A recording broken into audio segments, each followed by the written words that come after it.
안녕하십니까. 이주영 법무사입니다. 피상속인이 사망을 하면 상속이 개시되는데 이 경우에 재산뿐만 아니라 부채도 상속이 되는 것이 일반적입니다. 다만 상속인 중에는 상속을 포기 신청하기도 하는데요. 상속 포기를 하는 경우에는 사망보험금이나 책임준비금 등에 대해서 그 권리 주장이 문제가 됩니다. 이번 시간에는 상속 포기를 하는 경우에 사망보험금, 또 책임준비금, 또 연금 등을 수령할 수 있는지에 대해서 알아보겠습니다.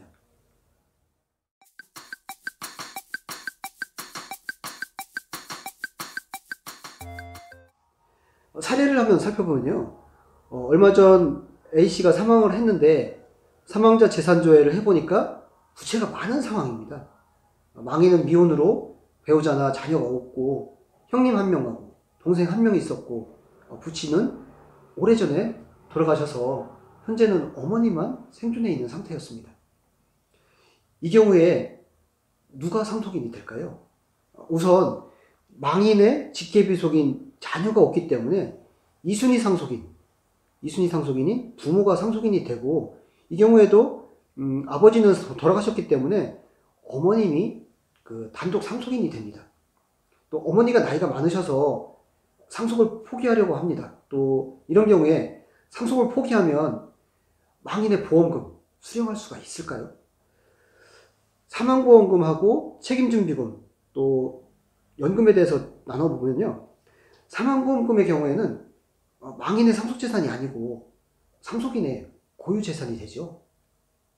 사망보험금의 경우에는 상속인이 상속을 포기하더라도 이거는 망인의 재산이나 부채를 상속받지 않겠다는 것이지, 실제로는 이 사망보험의 경우에는 상속인의 고유재산이기 때문에 상속을 포기하더라도 어머니가 사망보험금을 수령할 수가 있는 것입니다.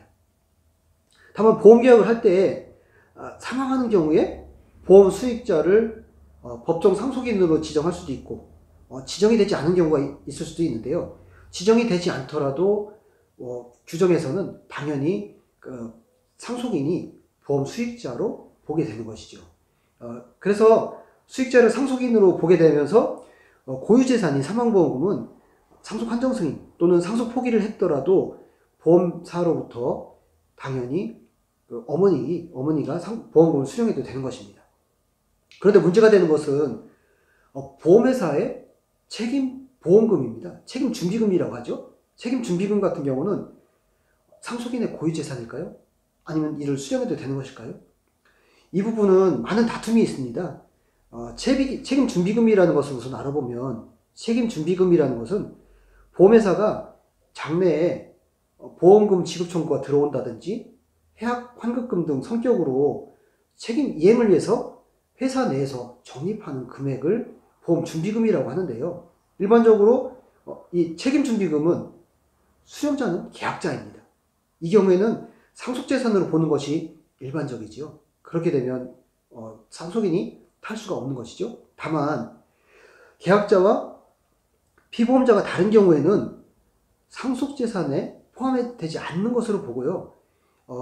피보험자 사망 시 지급되는 보험금은 보험 수익자의 고유재산이 되므로 상속재산에 포함하지 않는 것이 타당합니다. 실제 이에 대해서는 보험사마다 약관이 다르고 이 부분에 대해서는 법률 해석이 각각 다르기 때문에 전문가와 꼭 확인이 필요한 사항입니다. 상속 포기해도 연금 수령 가능할까요? 연금법에서는 연금을 받을 권리는 유족에게 지급되는 것이다. 이는 상속재산에 포함되지 않습니다. 따라서 연금법에서는 연금을 상속인들이 받을 수 있는 고유재산으로 보기 때문에 이 또한 수령이 가능하고요. 건강보험에서 지급되는 장제비, 산재보상금 등은 상속인의 고유재산으로 보기 때문에 이 또한 수령이 가능합니다. 상속을 포기해도 그래서 수령이 가능하다는 것이죠. 상속을 포기해도 이렇게 사망보험금이나 책임준비금, 또 연금은 수령할 수 있습니다. 다시 한번 말씀드리면은 이 부분에 대해서는 상속재산이 아니고 상속인의 고유재산이다, 이렇게 보는 것이죠. 아까 말씀드렸듯이 책임준비금은 약간의 차이가 있기 때문에 꼭 전문가와 확인이 필요합니다. 상속재산과 관련해서는 이런 상속폭이나 한정승인 전에 수용하지 말아야 될 사항들이 상당히 많고, 이 부분에 대해서는 법률적인 다툼이 많기 때문에 미리 전문가와 꼭 상의를 하셔야 불이익이 없게 됩니다. 이상 상속 포기를 하는 경우에 사망보험금, 또 책임준비금, 연금 등을 수령할 수 있는지 상세히 알아보았습니다. 감사합니다.